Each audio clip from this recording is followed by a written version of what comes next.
Assalamualaikum warahmatullahi wabarakatuh.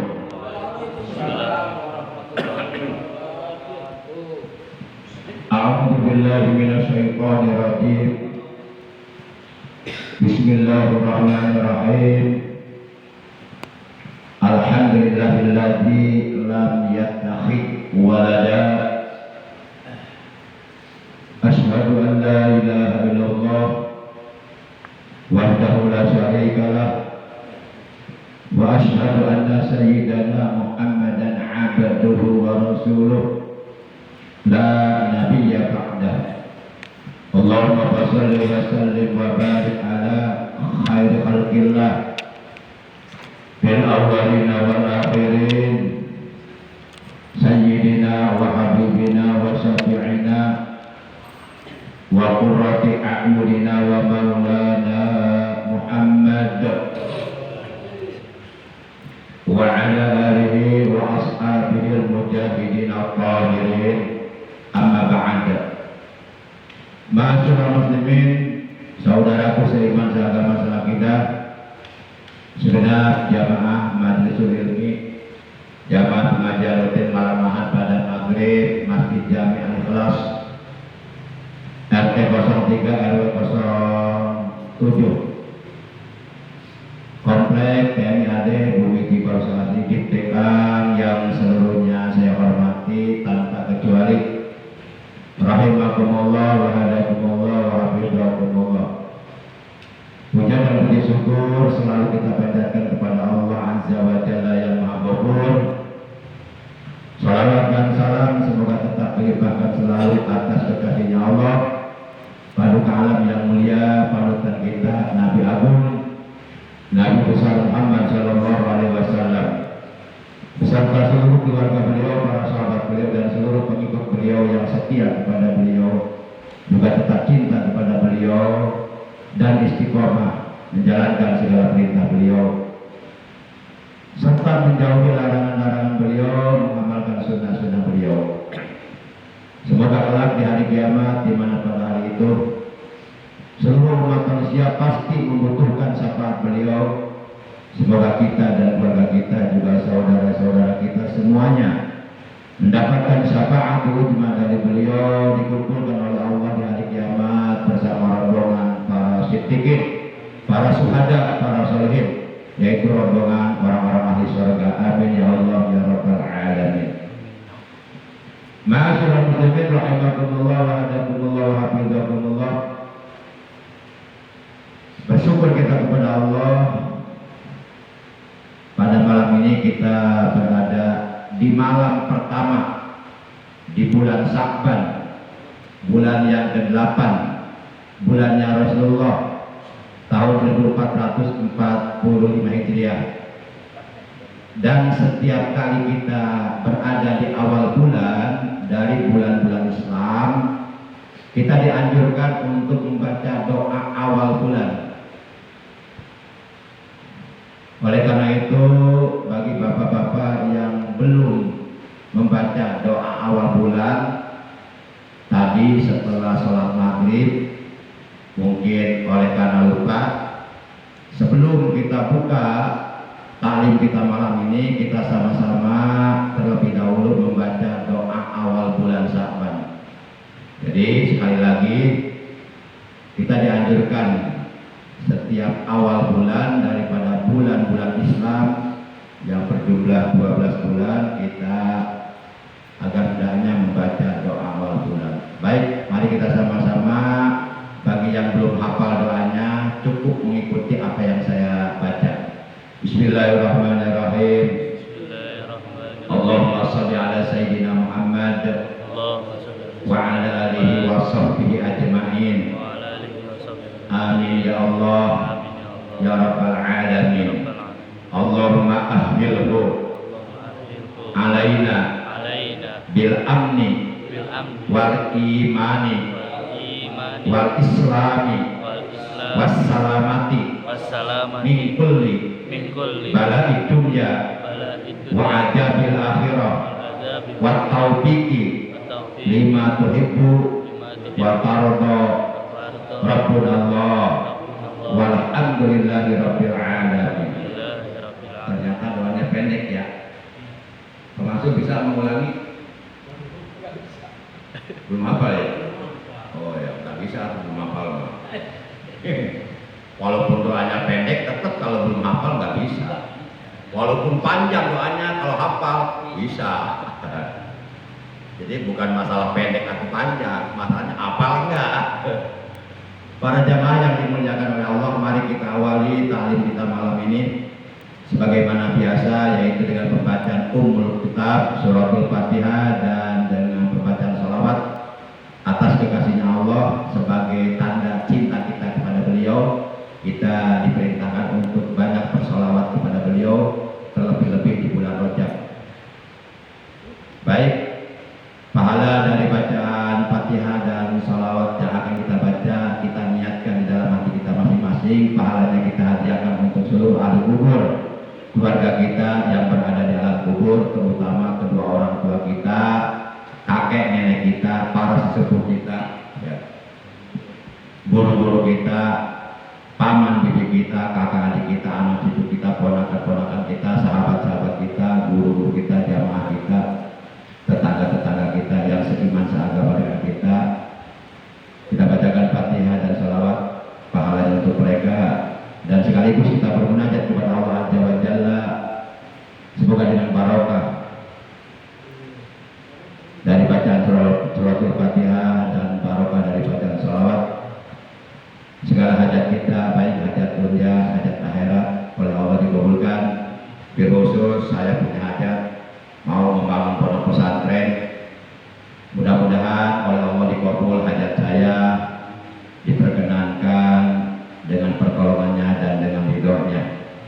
Dan kita doakan apabila ada di antara anggota keluarga kita, ataupun saudara kita, ataupun sahabat kita, ataupun guru kita, murid kita, tetangga kita yang seiman seagama dengan kita, yang saat ini sedang dalam keadaan sakit, baik sakit zahirnya maupun sakit batinnya, baik sakit jasmaninya, rohaninya, pikirannya, hatinya, atau sakit dalam hal menjalankan ibadahnya kepada Allah banyak gangguan, atau sakit akhlaknya buruk, kita doakan semoga yang sedang sakit oleh Allah lekas disembuhkan dari sakitnya. Juga yang sedang punya penyakit malas beribadah, malas ngaji, malas beramal soleh, kita doakan semoga penyakit malasnya oleh Allah disembuhkan, dihilangkan, diganti dengan kesehatan, dengan rajin beribadah kepada Allah secara istiqomah. Bitil ganiyatil Fatihah. A'udzu billahi minasyaitonir rajim. Bismillahirrahmanirrahim. Alhamdulillahi rabbil alamin. Ar-Rahmanir Rahim. Maliki yaumiddin. Iyyaka na'budu wa iyyaka nasta'in. Ihdinas siratal mustaqim. Siratal ladzina an'amta 'alaihim ghairil maghdubi 'alaihim waladdallin. Rabbighfir lana amin. Ya Rabbi bil Mustafa balik maqasidana wafir mamata ya wasi'al karami wafir lana mamata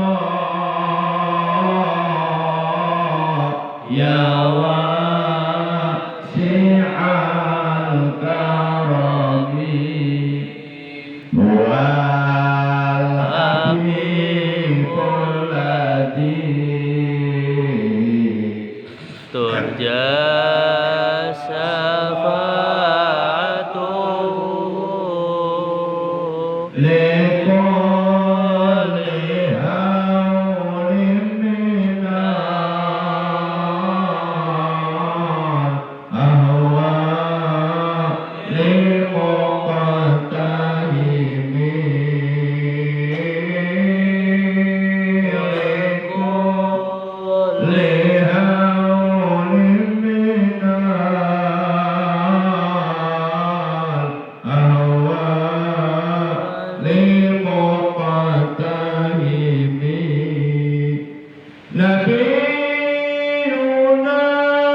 qudwatun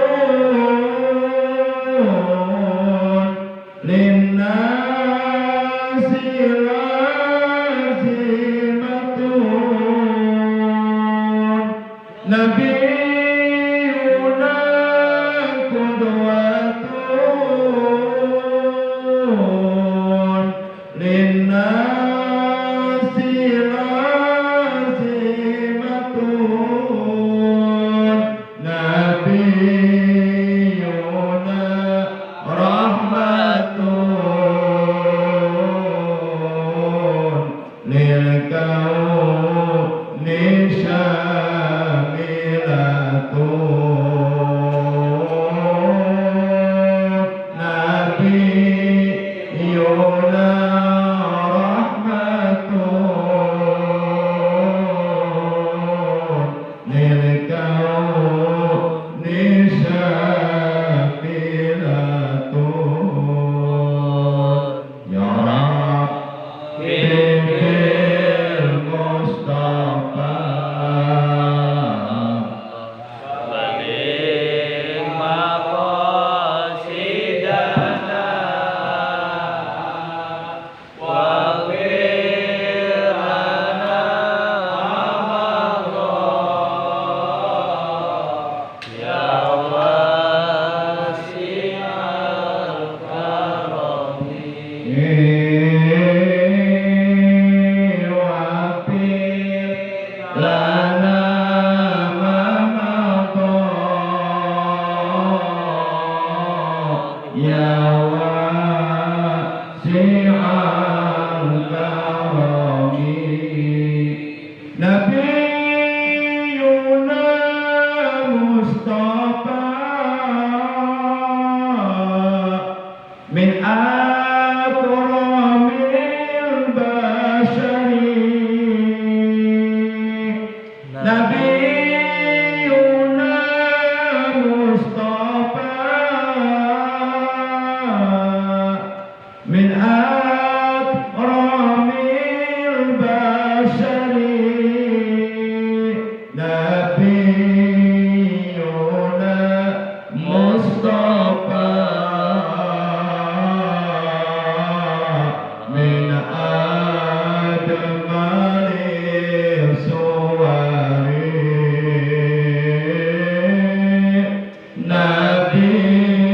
nabiyuna Mustafa min admali suwari ya Rabbi bil Mustafa Balik maqasidana waghfir lana ma madha ya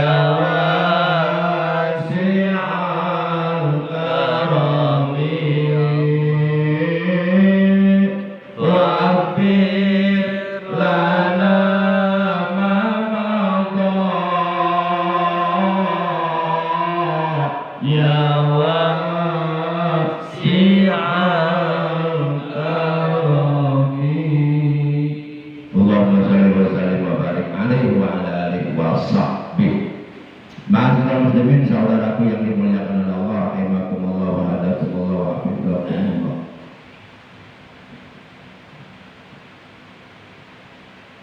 Malam ini adalah merupakan malam pertama kita berada di bulan Sa'ban tahun 1445 Hijriah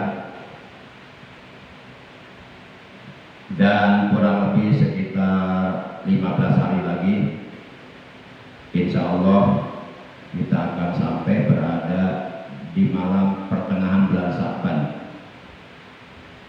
yaitu malam tanggal 15 bulan Sa'ban yang disebut malam nisfu Sa'ban, di mana pada setiap malam nisfu Sa'ban dalam tempo setahun sekali, tepatnya pada setiap malam nisfu Sa'ban, kata Rasulullah SAW, seluruh amal-amal yang telah kita kerjakan, yang telah kita perbuat, yang telah kita lakukan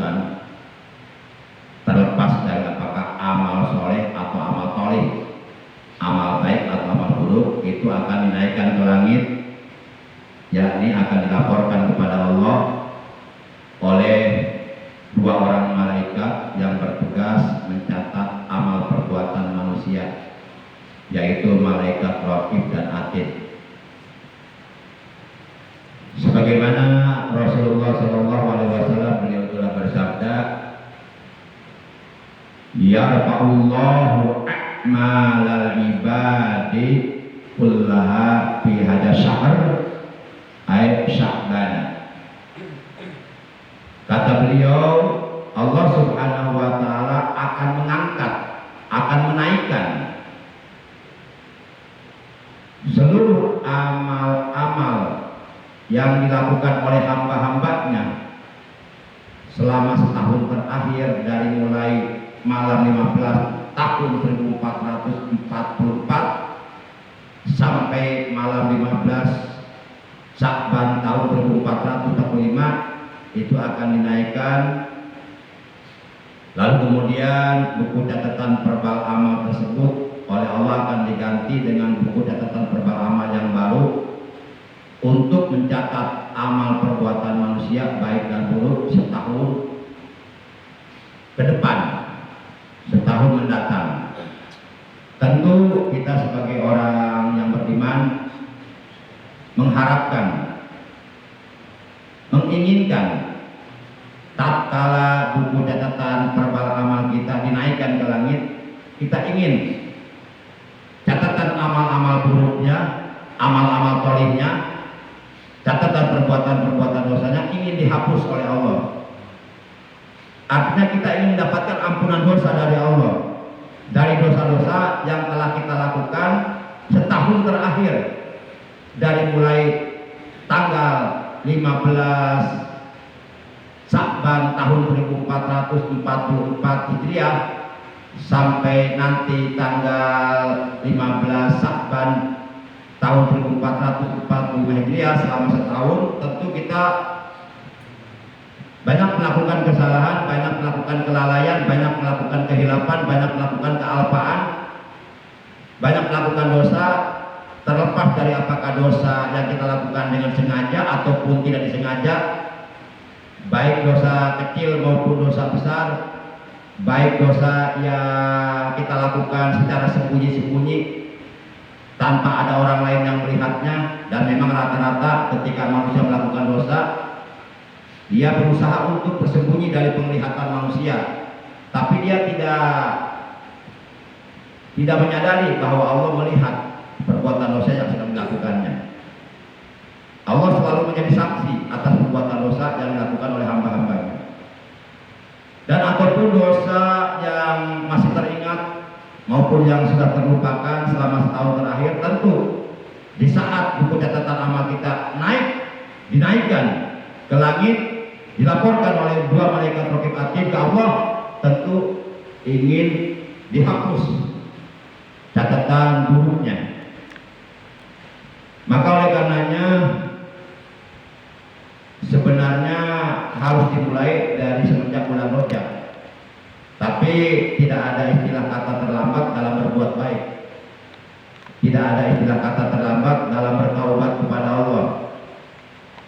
Tidak ada istilah kata terlambat dalam menyesali perbuatan dosa. Mumpung kita masih dikasih kesempatan untuk bertaubat, untuk memohon ampun, manfaatkan umur yang masih Allah berikan kepada kita, manfaatkan untuk membersihkan dosa-dosa yang pernah kita lakukan, untuk mengerjakan amal soleh buat bekal hidup kita nanti di alam kubur, di alam mahsyar dan di alam akhirat. Para jamaah yang dimuliakan oleh Allah Subhanahu wa taala,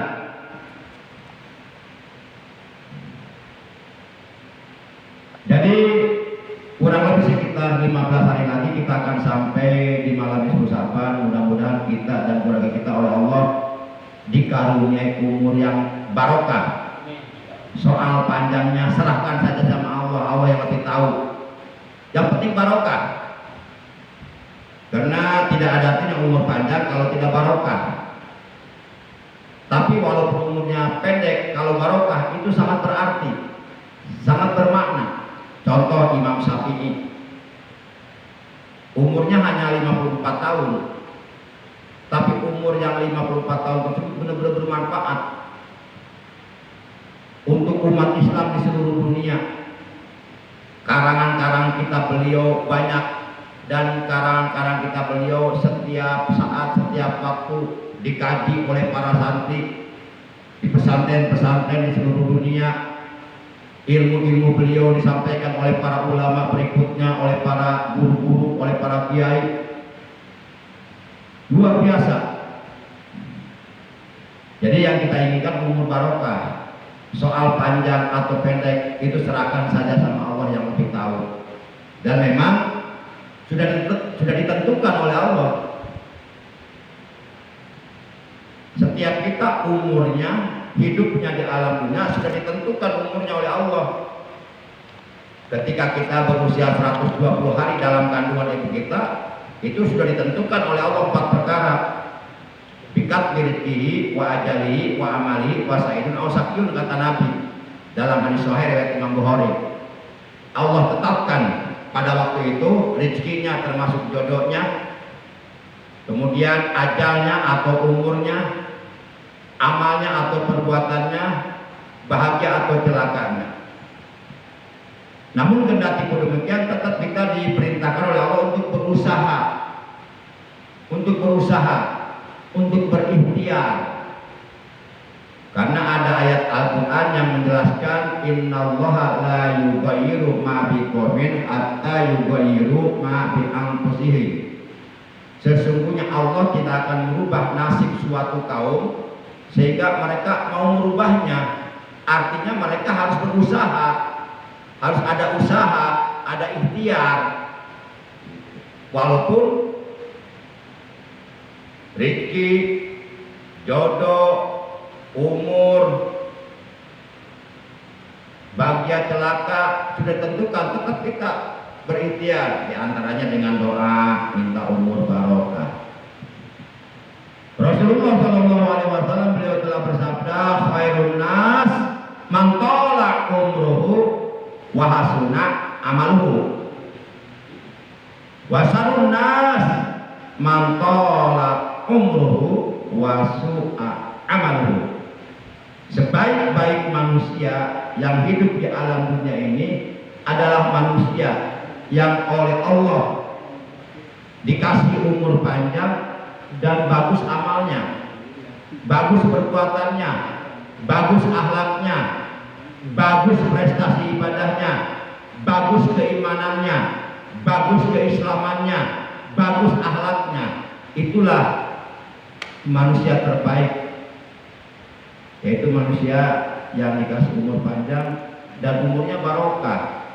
Umurnya yang panjang selalu digunakan untuk melakukan sesuatu yang baik, untuk melakukan sesuatu yang bermanfaat, baik bermanfaat untuk dirinya, untuk keluarganya, untuk tetangganya, untuk sahabat-sahabatnya, untuk umat Islam seluruhnya, untuk agama, untuk bangsa, untuk negara. Itulah manusia terbaik, adalah manusia yang mampu memanfaatkan umurnya untuk kebaikan, untuk kemaslahatan, untuk sesuatu yang bermanfaat. Dan memang kita dikasih umur oleh Allah itu terbatas, enggak selamanya kita akan hidup dalam dunia. Maka manfaatkan, jangan disia-siakan. Kalau disia-siakan kita nanti akan menyesal di akhirat, akan merugi, akan celaka. Para jamaah yang dimuliakan oleh Allah Subhanahu wa Ta'ala, sekarang aja belum terasa penyesalan itu akan datang kepada kita. Tapi setelah kita sakarat, nah di situ baru terasa. Setelah kita meninggal masuk alam kubur baru terasa menyesal ketika kita tidak pandai memanfaatkan nikmat umur untuk beribadah kepada Allah. Tapi percuma kalau kita menyesal di alam kubur, nggak bisa balik lagi ke dunia, nggak ada artinya. Para jamaah yang dimuliakan oleh Allah Subhanahu wa Ta'ala. Dan sebaliknya kata Nabi, wa syarrun nas man tala umruhu wa su'a amaluhu. Seburuk-buruknya manusia adalah manusia yang oleh Allah dikasih umur panjang tapi buruk amal perbuatannya. Contoh manusia yang oleh Allah dikasih umur panjang tapi buruk amal perbuatannya. Contoh seperti Fir'aun. Fir'aun itu konon menurut catatan sejarah umurnya 600 tahun. Tapi umurnya yang 600 tahun dihabiskan untuk melakukan kedurhakaan kepada Allah. Jadi manusia yang kedurhakaannya melebihi iblis adalah Fir'aun. Iblis, walaupun iblis nggak pernah ngaku Tuhan, tapi ini Fir'aun seorang manusia kok ngaku Tuhan. Iblis aja curiga dengan ngaku Tuhan. Ini manusia ngaku Tuhan, kan ini kedurhakaannya melebihi iblis.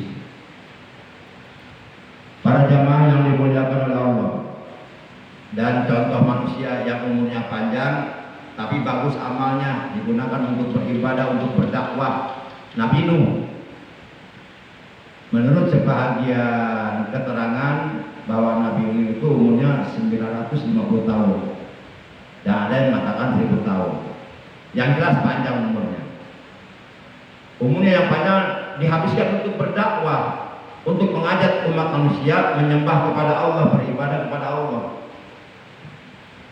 Kalau Nabi kita umurnya 63 tahun. Nah ini juga bisa jadi patokan buat umatnya. Kalau Nabi kita aja umurnya 63 tahun, ya kita mungkin kalaupun lebih dikit lah, mungkin 70 atau 80 lah, 100 tahun udah jarang. Makanya bapak-bapak yang kebetulan malam ini umurnya sudah ya 69 tahun, 11 bulan, 29 hari, ya jatah hidup di alam dunia tinggal 1 hari lagi. Cuma kita nggak tahu umur kita tinggal berapa hari lagi. Umur kita tinggal 1 hari lagi kah, 1 minggu kah, 1 bulan kah, 1 tahun kah, kita nggak tahu. Karena yang namanya kematian itu bisa aja datang besok pada kita nggak tahu. Nah, yang paling kita cemaskan, yang paling kita khawatirkan, kematian belum datang, sementara dosa kita masih bertumpuk-tumpuk, belum diampuni oleh Allah. Amal kebaikan kita masih sedikit untuk kita bawa ke alam akhirat sebagai bekal kita. Nah itu yang mencemaskan, yang mengkhawatirkan. Sehingga dalam Al-Quran Allah memberikan peringatan kepada kita, ya ayyuhalladzina amanu taqullah ittaqullaha wal tanzur nafsum ma qaddamat lighad wattaqullah innallaha khabirum bima ta'malun. Dalam ayat ini Allah memanggil seluruh orang-orang yang beriman. Maka seluruh orang-orang yang beriman harus merasa terpanggil dengan panggilan Allah dalam ayat ini. Siapapun yang di hatinya ada iman, siapapun yang mengaku beriman kepada Allah, harus merasa terpanggil dengan panggilan Allah dalam ayat ini. Karena memang dalam ayat ini jelas Allah memanggil orang-orang beriman. Hei orang-orang yang beriman, kata Allah, bertakwalah kalian kepada Allah. Ya ayyuhalladzina amanu taqullah. Hai orang-orang yang beriman, bertakwalah kalian kepada Allah. Laksanakan perintah-perintah Allah, jauhi larangan-larangan Allah, supaya kalian selamat bahagia dunia dan akhirat, supaya kalian tidak menyesal nanti di alam kubur, tidak menyesal nanti di hari kiamat, tidak menyesal nanti di alam akhirat. Bertakwalah kalian kepada Allah. Wa tanzur nafsum ma qaddamat lighad, dan hendaklah setiap jiwa, setiap diri, setiap orang memperhatikan apa yang telah diperbuatnya untuk bekal di hari esok. Sudahkah kita siap? Sudahkah kita mempersiapkan bekal yang cukup untuk hari esok kita? Hari esok itu maksudnya hari kiamat. Hari esok itu maksudnya alam akhirat nanti. Kita sudah mempersiapkan bekal yang cukup atau belum? Sudahkah kita mempersiapkan bekal yang cukup untuk kehidupan kita nanti di alam akhirat? Kehidupan yang panjang, kehidupan yang abadi, kehidupan yang selama-lamanya, kehidupan yang sesungguhnya, kehidupan yang tidak akan pernah berujung dengan kematian, kehidupan yang sebenarnya di akhirat. Dunia ini panggung sandiwara. Kita jangan tertipu dengan kehidupan dunia. Sekaya apapun kita, tetap mati ujung-ujungnya. Nah, kalau kita nggak beribadah, rugi nanti di akhirat, nyesel. Para jamaah, demikian kata Allah, wa kam nafsu ma qaddamat lighad. Dan adalah setiap jiwa memperhatikan apa yang telah diperbuatnya untuk hari esok. Kita sudah melakukan apa untuk bekal hidup kita nanti di hari kiamat, di alam akhirat? Karena kehidupan kita nanti di alam akhirat, di sana kita pun butuh bekal. Sebagaimana kita membutuhkan bekal untuk hidup di alam dunia sekarang ini yang bersifat sementara, demikian pula kita butuh bekal untuk menjalani kehidupan kita nanti di alam akhirat, kehidupan yang selama-lamanya. Kalau kita nggak bawa bekal ke sana, itu ibarat seperti seseorang melakukan perjalanan jauh tapi nggak bawa duit, ya belangsa. Nggak bawa apa-apa, ya belangsa. Kita ini akan melakukan perjalanan jauh ke akhirat, yang keadaan akhirat kita belum tahu seperti apa, bagaimana, belum kita alami. Sementara kita nggak bawa apa-apa, nggak bawa bekal, wah celaka kita. Masya Allah. Bekal-bekal yang kita butuhkan nanti di alam akhirat, bekal-bekal yang pasti akan kita butuhkan nanti di alam akhirat, tidak lain, tidak bukan, adalah amal soleh, adalah amal ibadah, adalah amal kebaikan yang kita lakukan selama kita hidup di alam dunia. Itulah yang akan menjadi bekal kita. Nah, kalau kita selama hidup dalam dunia tidak beramal soleh, tidak beribadah, tidak melakukan kebaikan, kemudian mati menuju alam akhirat, itu ibarat orang bepergian jauh nggak bawa bekal. Wah, belangsak udah pasti. Kalau belangsak di dunia, mungkin masih ada orang yang mau menolong kita. Di sana mah masing-masing.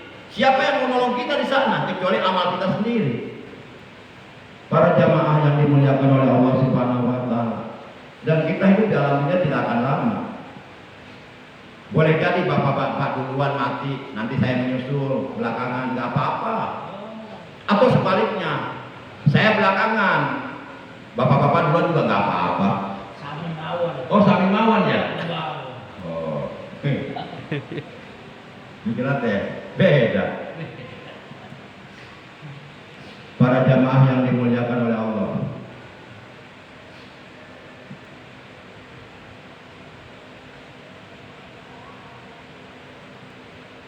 Baik, yang terakhir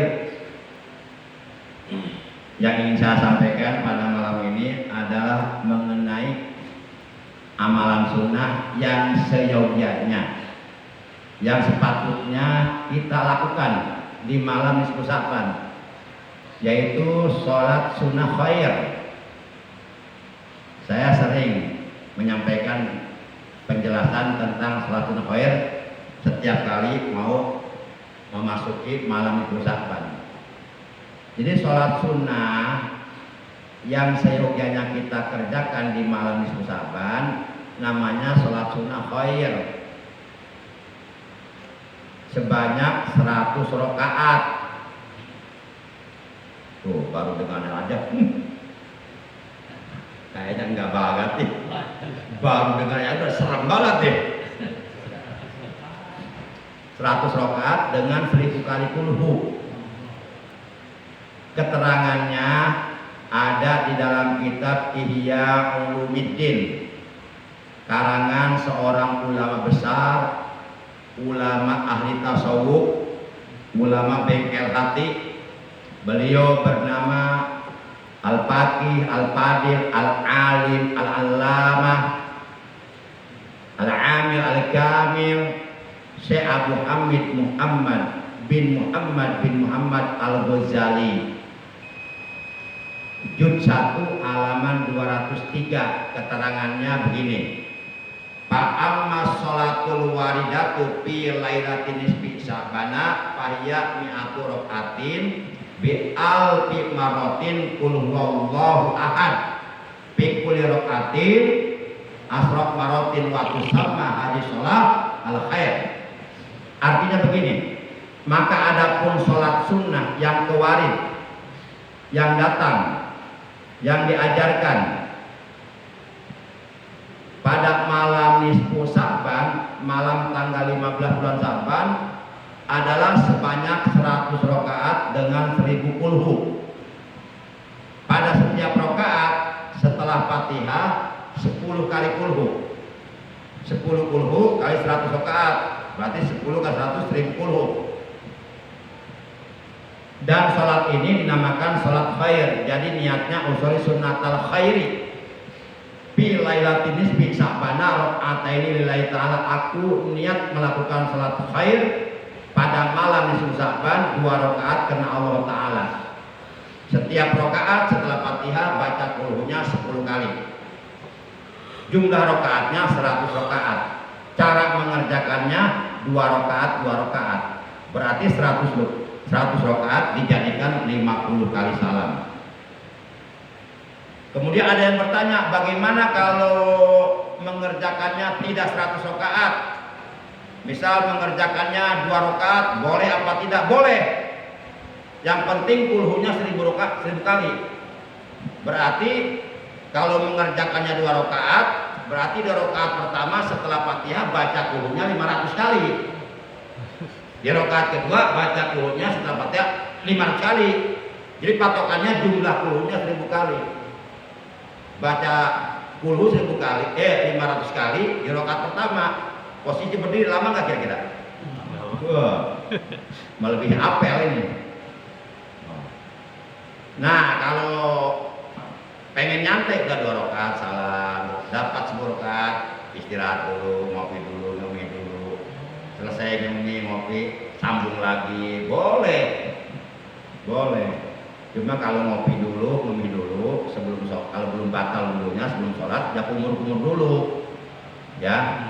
Sebab makan minum itu tidak membatalkan wudu, tapi tetap kumur-kumur, jangan sampai lagi sholat ada mie nyelap di sela-sela gigi, kemudian keluar ditelan, dia batal sholatnya. Sama aja dihukumi lagi sholat makan, walaupun sedikit. Makanya kumur-kumur dulu. Nah itu mengenai sholat sunnah khair yang seyogianya kita lakukan di malam nisfu Sya'ban. Itu ada hadisnya. Tapi hadisnya enggak keburu dibuka oleh karena sudah masuk waktu Isya.